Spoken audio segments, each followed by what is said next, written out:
Quando veio o avivamento à Florência, na Itália, em 1496 a 1498, o instrumento humano de Deus foi o católico romano italiano Savonarola.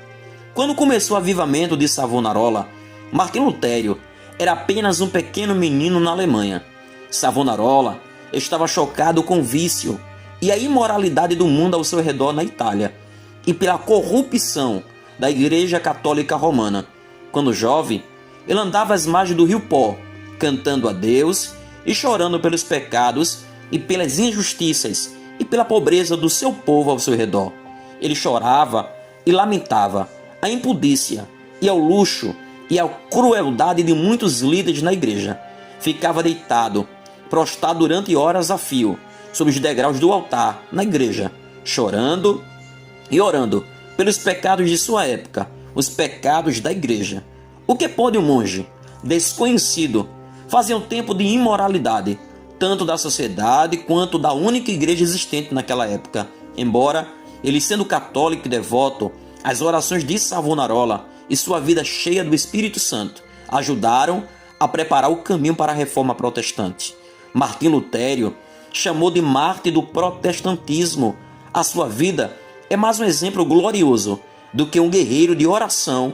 Pela graça de Deus, pode ser usado para virar a maré e preparar o caminho para um poderoso avivamento. Aos 22 anos de idade, Savonarola escreveu um tratado, Desprezo do Mundo, em que comparou os pecados de sua época com os de Sodoma e Gomorra. Saiu sem avisar a sua família e entrou no monastério para dar início a uma vida de jejum e oração. Estava tão desesperado por ver Deus enviar um avivamento. Durante anos, Savonarola estudou as Escrituras, esperava em Deus e orava. Um dia, Deus de repente lhe deu uma visão. Os céus se abriram e uma voz ordenou que ele anunciasse ao povo as calamidades futuras da igreja. Transbordando de poderosa unção do Espírito Santo, Savonarola começou a pregar para a população. Quando o Espírito de Deus vinha sobre ele, a voz de Savonarola trovejava ao anunciar os pecados do seu povo. Um poder avivador se apoderou de toda a região.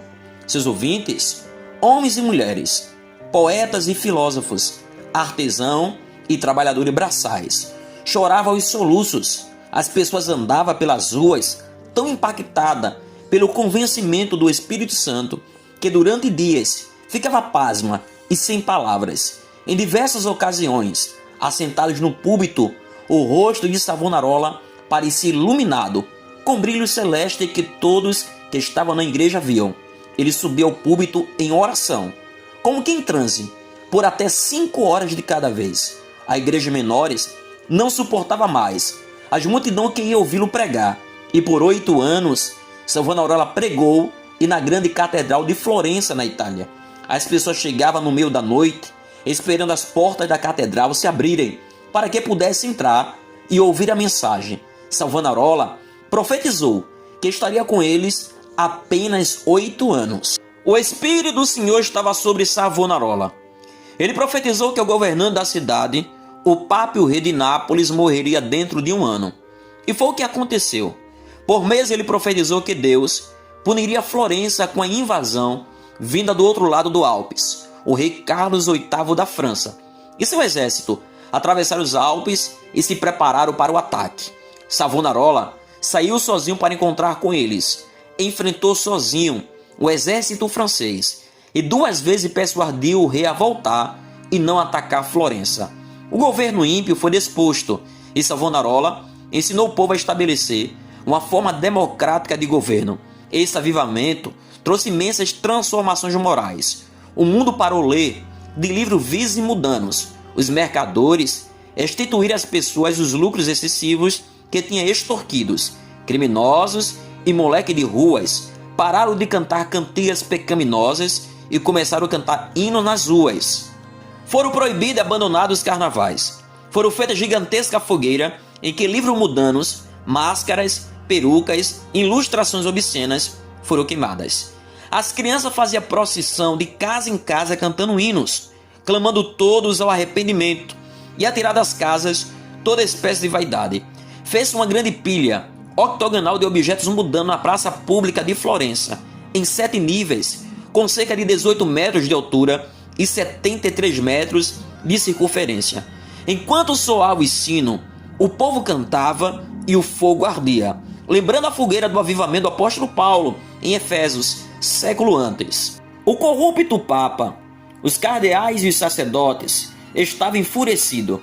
Com o tempo, inimigos políticos e religiosos incitaram um grupo contra Savonarola, derrubaram as portas do convento onde ele estava e o capturaram. Savonarola, ele foi torturado severamente, e seus inimigos tentaram fazer com que ele confessasse heresias. Suas mãos foram amarradas por trás, e ele foi lançado em grande altura e deixado cair quase ao chão. Imediatamente, ele foi lançado de novo pelas cordas, puxando os ombros e rasgando seus músculos. Brasas vivas foram colocadas em seus pés, para que ele o negasse, o seu Salvador. Ele recusou. Isso foi repetido diversas vezes. De volta à sua cela, Savonarola se ajoelhou e pedia a Deus que o perdoasse o povo.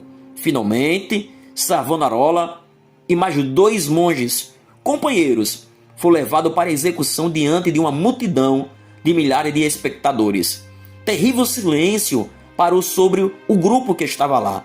As últimas palavras de Savonarola foram: "Não deveria eu voluntariamente morrer por aquele que tanto sofreu por mim?" Em seguida, comungou tão profundamente com Deus que quase parecia totalmente alheios às coisas que estavam ao seu redor. Ele e seus 2 amigos foram enforcados na praça e seus corpos queimados. Uma coisa é certa: um homem sozinho, totalmente entregue a Deus, ardendo de paixão por avivamento na igreja e pela salvação do seu povo, durante vários anos mudara a maré contra a maldade na igreja, no governo e na vida do povo. Se Deus pode usar Savonarola e trazer um tão poderoso avivamento em tempos tão improváveis, o que ele pode fazer em resposta a um movimento de oração da parte de milhares de crentes e líderes cristãos que amam a Cristo hoje? Será que prepararemos o caminho do Senhor, como fez Savonarola? Estaremos nos alimentando da palavra de Deus e memorizando a boa parte da Bíblia, como ele fez? Passaremos a noite em horas em oração, em jejum como ele? Savonarola não temia homens nem demônios. Ele expunha o pecado onde quer que o encontrasse. Foi pioneiro da reforma protestante, embora permanecesse fiel à Igreja Católica Romana, mesmo excomungado pelo Papa. Do púlpito, Savonarola respondeu que antes importava obedecer a Deus do que aos homens. Que você possa guardar essa história em comemoração aos 506 anos da Reforma Protestante. Se Deus, ele transformou uma nação por conta de um homem que orava de contínuo com Deus, o que ele pode fazer com milhares de pessoas em oração nos dias atuais? A sua oração tem um grande impacto na sociedade e na nação que você faz parte. Compreenda que a sua oração existe um endereço certo, e este endereço é o coração de Deus. Que Deus ele possa continuar te ajudando, te sustentando. Se você gostou desse vídeo, compartilhe para os seus amigos. Se não for inscrito no canal, se inscreva para que você não possa perder os próximos vídeos. Que Deus ele vos abençoe.